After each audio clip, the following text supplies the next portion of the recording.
السلام علیکم۔ تحریک پاکستان اور پاکستان کا قیام، تحریک پاکستان اور پاکستان کا قیام چیپٹر 2۔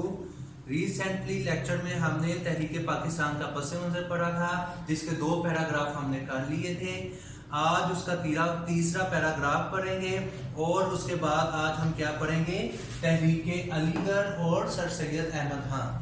سب سے پہلے تحریک پاکستان کا پس منظر کا جو لاسٹ پیراگراف تھا اس کے بارے میں پڑھیں گے۔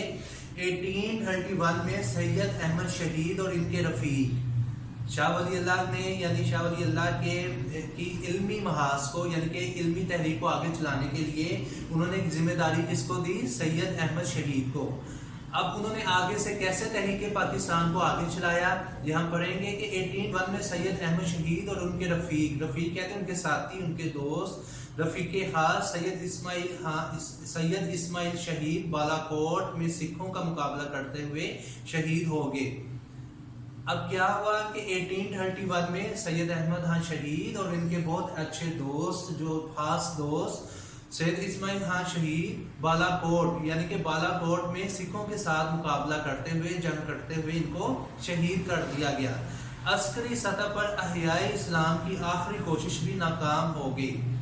عسکری سطح پر کہ احیاء اسلام کی یہ دو جو تھے کہ سید احمد شہید اور ان کے رفیق اسماعیل شہید، انہوں نے علمی لحاظ سے کہ مسلمانوں کے اندر اسلام کو اجاگر کیا۔ اب ان دونوں کی شہادت کے بعد کہ اسلام کے یہ کیا تھے؟ آخری کوشش بھی ناکام ہوگی۔ احیاء اسلام کی آخری کوشش کہ اسلام کو پھیلانے کی آخری کوشش بھی ناکام ہو گئی۔ اب مسلمانوں کو مزید پستی کا سامنا کرنا پڑا، لیکن تربیتی میدان میں اس تحریک کے اثرات جاری رہے۔ تربیتی میدان میں مسلمانوں کی تربیت کے لحاظ سے، تعلیمی لحاظ سے، دوسرے شعبوں میں مسلمانوں کی تحریک جو ہے یہ پاکستان کی جو تحریک ہے جاری رہی۔ خاص طور پر بنگال میں فرائضی تحریک نمایاں ہوئی۔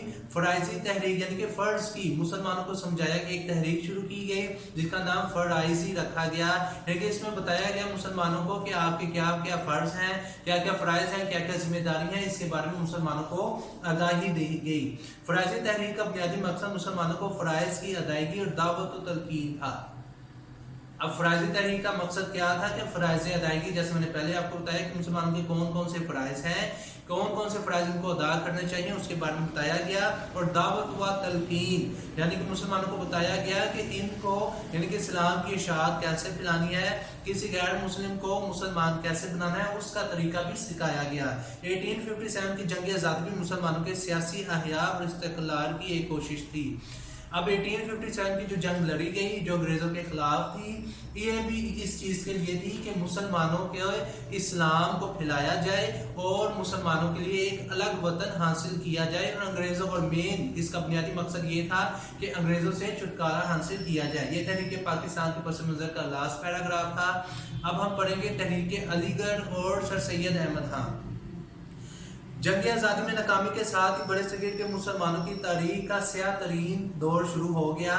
مسلمان بحیثیت قوم انگریزوں کی نفرت اور انتقامی کارروائیوں کا نشانہ بنے۔ جیسے کہ آپ کو پہلے ہی پتہ ہے 1857 کی جنگ جو جنگ آزادی کے لیے لڑی گئی، جس میں مسلمانوں کو اپنوں کی غداری کی وجہ سے ناکامی ہوئی۔ اب اس کے بعد کیا کیا؟ ہندوؤں نے تمام تر ذمہ داری مسلمانوں پر ڈال دی۔ حالانکہ ہندو بھی اس جنگ میں شریک تھے انگریزوں کے خلاف، لیکن جب انہوں نے دیکھا کہ انگریز جو ہے وہ فتح حاصل کر رہے ہیں، مسلمانوں کو شکست ہو رہی ہے، تو ساتھ ہی انگریزوں کی طرف ہو گئے اور جنگ کی تمام تر ذمہ داری کس پر عائد کر دی؟ تمام تر کارروائیوں کا ذمہ دار مسلمانوں کو کہ بنا دیا۔ اب انگریزوں نے کیا کیا؟ مسلمانوں کو اپنی ذاتی انا کا اور ان سے انتقام کے بدلے کے لیے مسلمانوں کو نشانہ بنایا۔ ان حالات میں سر سید احمد خان، ہم کس ٹاپک کے بارے میں پڑھ رہے ہیں؟ سر سید احمد خان اور تحریک علی گڑھ۔ اس نازک سچویشن میں، اس نازک حالات میں سر سید احمد خان نے مسلمانوں کی تعلیمی، سیاسی ہر لحاظ سے کہ خدمت کے لیے، تحریک کے لیے مسلمانوں کی ذمہ داری اٹھائی۔ آپ نے ہم پڑھ رہے ہیں تحریک علی گڑھ۔ تحریک علی گڑھ کس سے ریلیٹڈ ہے؟ سر سید احمد خان کی تعلیمی خدمات کے لحاظ سے۔ ان حالات میں سر سید احمد خان نے تحریک علی گڑھ کے ذریعے قوم کی رہنمائی کا بیڑا اٹھایا. سر سید احمد یعنی کہ مسلمان قوم کی رہنمائی کی ذمہ داری اٹھائی. سر سید احمد خان کی تحریک علی گڑھ کے مقاصد ذیل میں بیان کیے گئے ہیں. سب سے پہلا مقصد کیا تھا؟ حکومت اور مسلمانوں کے درمیان اعتماد بحال کرنا.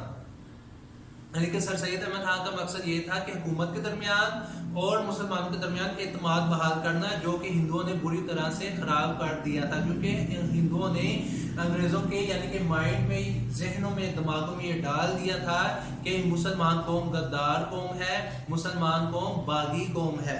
دوسرا پوائنٹ کیا تھا؟ مسلمانان بڑے صغیر کو جدید علوم اور انگریزی زبان سیکھنے کی طرف راغب کرنا. سر سید نے تحریک علی گڑھ شروع کی، جس میں ان کا دوسرا بنیادی مقصد یہ تھا کہ مسلمانوں کو جدید علوم کی طرف یعنی کہ ان کو جدید علوم کی رہنمائی کے لیے جدید علوم کی طرف ان کو راغب کرنا اور انگریزی زبان سیکھنے کی طرف بھی زور دینا. تیسرا پوائنٹ کیا تھا؟ مسلمانان بڑے صغیر کی سیاست سے باز رکھنا. سر سید کا سب سے اہم مقصد یہ بھی تھا کہ مسلمانوں کو سیاست سے باز رکھنا، سیاست سے پیچھے رکھنا. آپ 17 اکتوبر، اب سر سید کا مختصر تعارف ہے، آپ 17 اکتوبر 1817 کو دلی میں پیدا ہوئے. آپ نے مسلمانوں کی تعلیمی، سیاسی اور مذہبی ترقی کے لیے عملی کام کیا. آپ نے اس بات کا اندازہ لگا لیا تھا کہ مسلمان تعلیم کے بغیر ترقی نہیں کر سکتے.